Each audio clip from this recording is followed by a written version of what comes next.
Okay, good morning, good afternoon, good evening, everyone, depending on where in the world you're joining us from, and welcome. Thanks for joining us today as we explore how to influence that add to cart moment in store. Our marketing team is incredibly clever in coming up with that term, but I mean, what does an add to cart moment actually mean beyond just a fancy tagline? In today's webinar, we'd like to cover off, I think, three topics. First, we'll be discussing the rise of retail media and the importance of an incredibly impactful, but often overlooked piece of the puzzle, which is in-store digital media. Next, how can you best reinforce your path to purchase marketing strategy at the point of purchase? And finally, how can you work with your brand partners on executing engaging campaigns? How do you do it in an effective way? After all, reach is one thing, but context is entirely another thing. I'll also cover off some real-world examples of some pioneers in this space. Clients of ours that have successfully executed a media channel that both engages and influences the customer whilst also attracting ad spend. Ultimately, by the time we finish today's webinar, I think no matter where you are in your path of engaging your customer, you will have a way forward. Before we get started, please note today's presentation will run for about 20 or 25 minutes, depending on how much I ramble on, with some additional time at the end for questions. If at any stage of the presentation you do have a question, please enter it into the Q&A section. We'll do our very best to address it during question time. And if you happen to be juggling kids or cats, and I don't know why you'd be juggling cats, but do you, or really anything else that might take you away whilst you're working from home, and you happen to miss something, don't stress. The full webinar will be available to watch anytime at broadsign.com.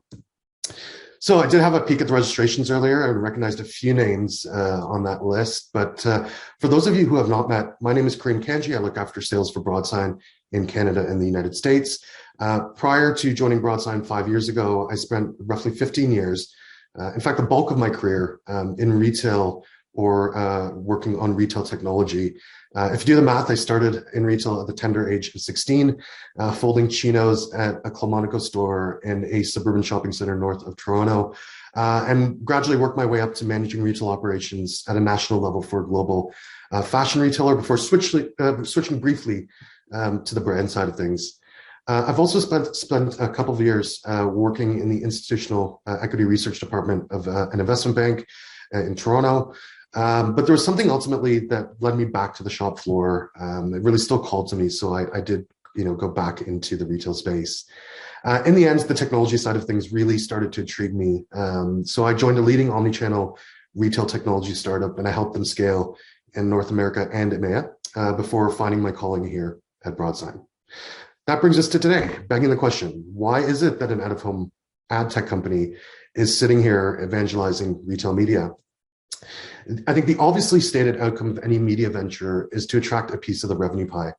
In this case, it's worth about $50 billion annually. That's billion with a B. Where this money will be spent, that is to say what channel will attract the most revenue, will be discussed momentarily. However, that's an awful lot of money looking for an awful lot of eyeballs. The interesting thing is that retailers are just starting to wake up to the potential of attracting these net new media dollars specifically. As interestingly, retailers have always innately understood that their real estate should be used to influence buying behavior and generate revenue. That's why every one of you who's a retailer in this room has visual merchandising and store design teams, customer experience strategies. You have merchandising teams. They exist in the first place for this very reason. However, with opportunities to create digital spaces and I guess digital shop floors, if you will, to introduce technologies to digitize those dollars, ad spend has boomed. A recent wave of investment in this space by big box retailers like Home Depot, Walgreens, Walmart demonstrates this. Amongst a group of retailers recently surveyed by Inmar Intelligence, fully a third of respondents expected up to a 75% ad revenue growth in retail media networks in 2021. This projection should come as no surprise. With the cookieless future approaching, brands are seeking out third-party targeting alternatives, and retail media networks provide an effective way to reach consumers at the last mile, where shopping behavior is predictable and they have their carts open with payment in hand. We're going to dive into some data now around where those dollars are coming from, how media buyers want to see them used, and where the investment is being made in various media channels. According to an April 2021 Adweek study, Total CPG spend in the US is forecasted to grow to $28.6 billion in 2021. As a proportion of this in 2020, eMarketer notes that $19.4 billion, or 73% of that spend, was digital in nature. That number was forecasted to grow to $22.6 billion in 2021, or about 79% of ad dollars for this year. And we'll be able to see those results as they come in 2022. That much of this spend is below the line means highly targeted or addressable advertising is being invested in. This is not your typical consumer marketing spend, which is typically non-addressable or more traditional channels like broadcast media or product placement, if you will. These are net new dollars flowing into retail media networks through a window pane. In other words, retail media networks are becoming an omni-channel, channel, if you will, in and of themselves. And we'll explore that concept in more detail in a couple of minutes. Why the massive shift towards digital? It's kind of really all about what the brands are looking for. Digital provides, above all, flexibility and the ability to innovate, which is really the reason why brands are spending so much trying to influence consumer behavior online. However, they're also looking for new opportunities. Dentsu's survey of brands around how they'd like to see retail media networks evolve show that 43% of CPG brands want innovation in ad solutions. 85% of brands are planning to move more of their marketing spends to retail media networks. 43 of CPG brands see dynamic content as the area where retail media networks can provide the greatest value. And lastly, 29% cite the availability of more diverse advertising solutions as the one innovation they would like to see from retail media networks. Since most retail media networks are already invested in or are investing in traditional digital channels, where else can they look to for those innovative, flexible, dynamic solutions?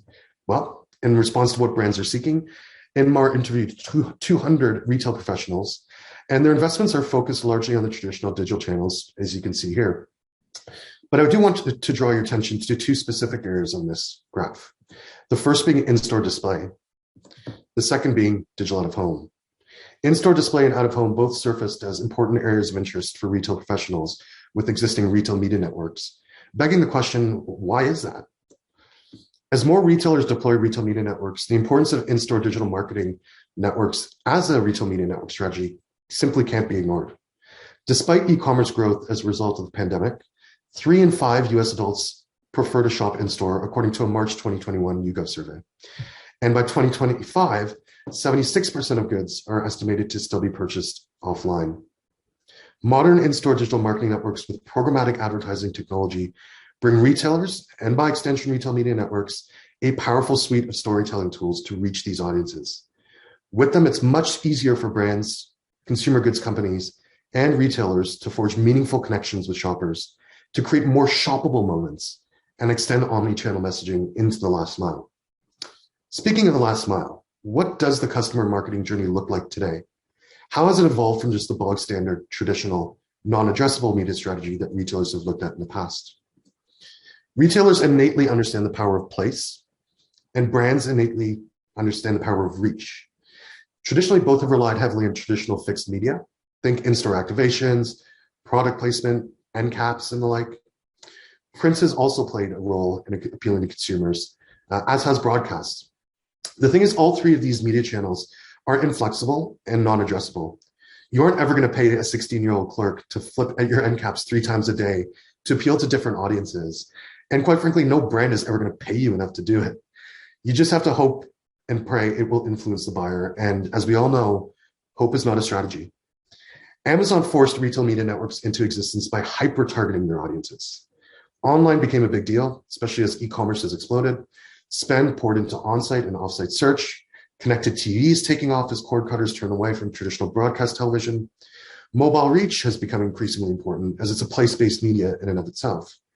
What's missing from the whole chain, the media channel that offers the most reachability and that really has the most influence over consumer choice, is the in-store digital media network. At this point, you might be asking yourself, why should I prioritize in-store digital media as a channel? Why should I prioritize this when 80% of ad spend is already digital and doing its thing? There are a number of reasons why traditional digital needs to be supported in driving the message across the entire journey, and why retailers should prioritize in-store media at their brick and mortar locations for future media network development. Firstly, the online cookie is crumbling. The phasing out of the third-party cookie in 2023 has made ad placements on the web far less personalized, far less measurable, and therefore less effective in the eyes of advertisers. Secondly, consumers largely ignore online ads. Leaving aside ad blocking technology for a moment, and I have one. It's installed as an extension on my Chrome browser. An eye tracking test conducted by Nielsen showed that test participants reliably ignored on-page advertising while reading web page text. And I know when I'm on the New York Times website, that advertisement that's sitting on the side of the screen, it doesn't appeal to me. It doesn't resonate. And research going back almost a decade, back into 2023, shows the same results. People have been tuning out online advertising for a very, very long time.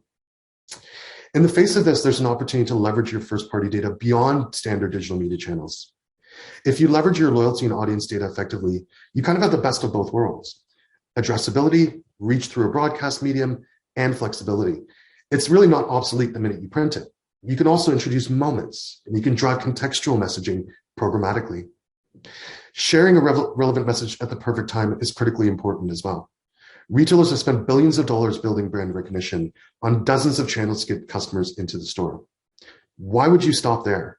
Just at the point when your customer is standing in the store, wallet in hand, ready to shop. Customers are actually seeking out firsthand information on your products. It's the ideal time to target them with relevant content delivered in the right context. And context at the end of the day is everything. Boiling it down to one statement, digital in-store media networks are both an addressable and non-addressable media channel. That is the distinct advantage of an in-store network versus all other media types. On that note, we have a little bit more insight as to why contextually relevant messaging is important and impactful at the point of purchase. According to some very, very smart doctors, our brain processes 83% of information received through sight. This is why you invest resources in visual merchandising and store design, customer experience, and product placement in order to reach your consumer. But it's not just appealing to customers with just any visual stimuli. Content is king, context is everything. From a creative perspective, moments are important.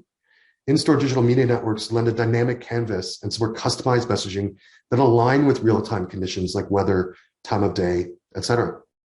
An in-store display might advertise cold beverages available at a nearby coffee kiosk as you enter the store on a hot day, and iced beverages, or hot beverages rather, on a cold day. A recent 2020 joint study from JC2Co, PosterScope, and Clear Channel, dubbed Research to Reality, is the most wide-ranging application of neuroscience in digital out-of-home ever undertaken to measure brain response, eye tracking research to measure ad recall, and test and control sales uplift studies to understand how dynamic out-of-home drives direct sales response. That study showed that when combining relevant moments, example, a time of day or day of week, and relevant content, they noticed a 32% increase in brain response. They also noted a 16% in sales lift when applying a dynamic visual versus the control of no dynamic visual. But there's another benefit to digitizing your in-store media, and that is tapping into that $50 billion ad spend. Context inherently matters to advertisers. Through a highly contextual media channel, you can unlock these monetization opportunities. Now that the importance of contextually relevant messaging is established, how can this be used in an advertising context? As we see the importance of contextually relevant messaging to consumers, it unlocks another opportunity to attract ad spend, as well as deliver brand equity and lifts. In-store media networks really offer three distinct advantages as a media channel above and beyond other digital channels. Firstly, CPG ad spend as part of an omni-channel marketing campaign strategy. Secondly, driving and attracting non-endemic ad spend by attracting new complementary ad spend. Think, for example, an automotive company that wants to target certain audiences in your store, or a financial services company that has a credit card offering for those same audiences. Finally, delivering your own on-the-fly messaging to consumers and reinforcing your private label brand messaging as well. We've talked a lot about these concepts, but let's explore some examples of how retailers have been able to engage customers with relevant messaging whilst also monetizing their in-store media. The first example we have is Albert Heijn. Albert Heijn is the Benelux division of the global retail giant Ahold Delhaize. 16 million store visitors per week with a great audience. And their retail media networks is composed of various consumer touchpoints, including in-store audio, a print magazine where they deliver messaging around recipes and cooking, their traditional in-store marketing and product placement. But most importantly, they've invested in in-store screens. With a growing need for meat alternatives around this healthy eating trend, Ichlau, and forgive me for my poor Dutch, but Ichlau Green Cuisine launched a new meat alternative product. They really looked at Albert Heijn to helping them promote their new product by leveraging their full retail media network. This campaign not only won several branding awards, but also contributed to a 22% increase in sales uplift, a 25% increase in brand awareness, and a whopping 77% increase in purchase intent. Albert Heijn was able to attribute lift because they ran a truly omni-channel campaign across the entire consumer journey, down to the last mile in store. Looking at it from a different perspective, Starlight Media is a national retail-based advertising network. They typically have screens located at entrances to grocery stores, in parking lots and vestibules, as well as in-store and throughout the retail centers. They focus on giving brands the ability to influence spend at the final footstep before a purchase is made, using large format digital screens which run bold, dynamic, full motion content. But that wasn't always the case with them. When they started in 2003, they'd really focused on building a strong stable of static inventory at locations in retail. Around 2014, however, they started to shift their focus into the future of digital and unlocking those opportunities that could come from replacing static inventory with dynamic, intelligent tools for communicating with audiences. They started to replace steins in their most prominent locations, and a test conducted with the help of Nielsen has shown this migration to digital to be an excellent choice for them and their brands. In mid-2019, Starlight placed digital and static advertising for a national cereal brand in Starlight's locations, comparing resulting sales lifts between the formats. Where static achieved a solid 8% lift, digital's lift reached even higher to 14.5%. According to the Nielsen study, both outperformed in-store, TV, radio, and online advertising. Starlight achieved lift simply by adding digital. It doesn't have to be complex to achieve results. So let's recap what we learned here today. Shifting consumer behavior in response to the global pandemic, mounting privacy regulation, the demise of the cookie. These represent just a few of the many challenges that retailers, brands, and agencies have all tackled together in the last 2 years. Yet there's a silver lining here. These challenges have prompted reinvention that has led to new opportunities. Firstly, effectively bringing CPG ad spend down to the last mile. Retailers, brands, and agencies are now more tightly connected, not only because of the similar experiences that they've navigated, but also because the rise of digital media networks, or rather retail media networks. These networks simplify the ability of brands to reach audiences and for retailers to drive lifts. Secondly, contextual storytelling can be used to influence last-minute buyer behaviors and increase those add-to-cart moments. Combining addressable and non-addressable campaigns is really only possible with in-store digital media, particularly given the rich trove of purchase data you'd likely already have in your loyalty programs. Adding digital in-store provides the stronger lift brands and retailers are looking for. Finally, it's about unlocking your untapped monetization opportunities. Retail media networks aren't just another flighty trend. They are here to stay. They are an incredibly powerful omni-channel tool for endemic and non-endemic advertisers looking to reach consumers across the complete purchase journey. How powerful they become, however, lies in the hands of retailers and brands, as well as advertising and retail technology developers. But if you're present in the same window pane as brands are looking through to drive their end spend, you're 100 steps closer to making it happen. And with that said, I'll introduce my colleague Sabrina, our Senior Product Marketing Manager, to help moderate questions and hopefully keep me on my toes here for a few minutes. Thanks, Karim. That was a great presentation. I hope everyone on the call enjoyed it as well. So like Karim said, we're going to be taking a few minutes to get your questions in before we wrap up our webinar. As a friendly reminder, if you do have any questions for Karim, you can type them into the question box found in the control panel. So while we wait for questions to come in, Karim, I'm going to kick things off by asking you, why is now the right time to jump in on the in-store media bandwagon?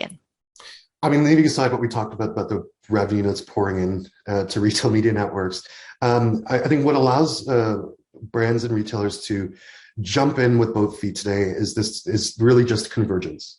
It's the perfect, coming together of technology, of attention from brands, of shifting buyer behavior and buyer attention. And I think all of these things have combined to create, I guess, for lack of a better term, a perfect storm for this to really be a huge, media channel today. Great. And a question you often get from retailers is, we've tried this before, it hasn't worked. What's so different about the solution that you're offering now? So how would you respond to this question? Yeah, I mean, look, we've been around for 18 years. We're no stranger to the space, and we've seen a lot of very, very successful executions of in-store digital media networks, but we've also seen some that weren't. And I think the common denominator in the ones that weren't successful is really the partner ecosystem that you choose. Relying on the right partners, the best-in-class partners, that's critically important to the success of a digital media network. There are a lot of moving parts and moving pieces, but relying on this partner ecosystem is going to be really important for a retailer as they deploy these in-store media networks. Great. We do have a question that came in from our audience, so I will go ahead and ask it. Do you see retail media networks as a good opportunity to develop programmatic digital out of home further? Absolutely. The development of programmatic out of home in the last 4 or 5 years has always been driven by our media networks, but it's also been driven by brands.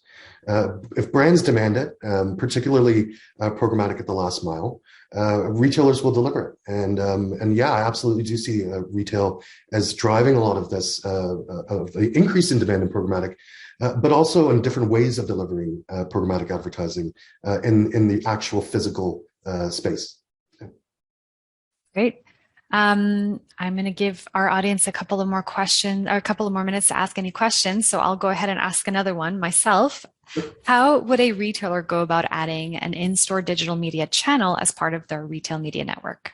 Well, you could email me. That would be a good first start. My email address is on the screen right now. There's a QR code to scan if you don't feel like typing it in.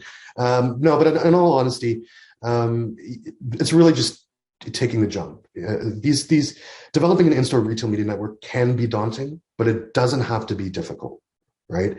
I think it's to my last point, relying on best-in-class partners. It's going to make it a lot easier for people who are new to this to come into it. That's really just the bottom line at the end of the day. Great. All you got to do is ask, basically. And clearly ask Karim, apparently. Yes. Ideally, yes. We have another question that came in. Is it more difficult to address audience measurement for retail space? I think it's easier. Retailers have this massive trove of data. Like if I think about, so we're up here in Canada and in Montreal, and if I think about the largest retailer in Canada, which is Loblaw, they also actually have the largest loyalty program in Canada, which is PC Optimum. And the amount of data that they've got allows them to attribute closer to the point of sale than really any other media type, particularly as the third-party cookie criminals. It's a huge opportunity to leverage that data, and really, I don't see why they wouldn't. I don't see why anyone wouldn't if they had that data. Great. I think we answered all of our audience questions, so I'm going to go ahead and ask one more before we wrap this up. Maybe give our audience an extra minute or two to ask any other questions before we finish the webinar. So Karim, how about giving us a couple of examples of how retailers can use digital screens and dynamic capabilities to deliver contextual messages? Oh, I mean, the opportunities are endless. It could be anything from, think about your buy online, pick up in store customer, your BOPUS customer, driving up into their parking stall, and they're there 5 or 6 minutes whilst you fulfill the order, and there's a screen in front of them, and you've got a cafe or maybe like a Starbucks in your store, and a message comes up with a QR code that, when scanned, launches the app, and they can order a latte to their cart. That's a really simple example, and you can change the QR code throughout the day for different offerings. For example, that's really quite simple.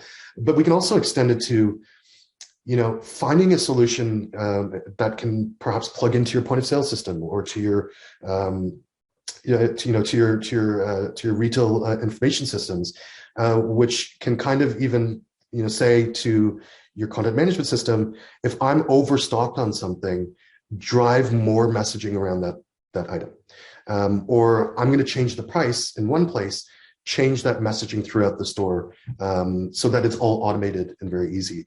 So yeah, I mean, given the right technology, the sky's the limit.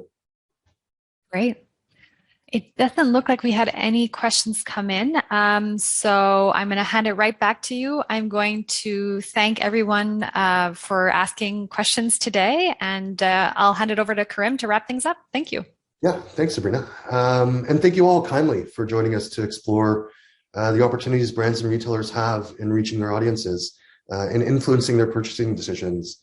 And on top of it all, generating revenue opportunities.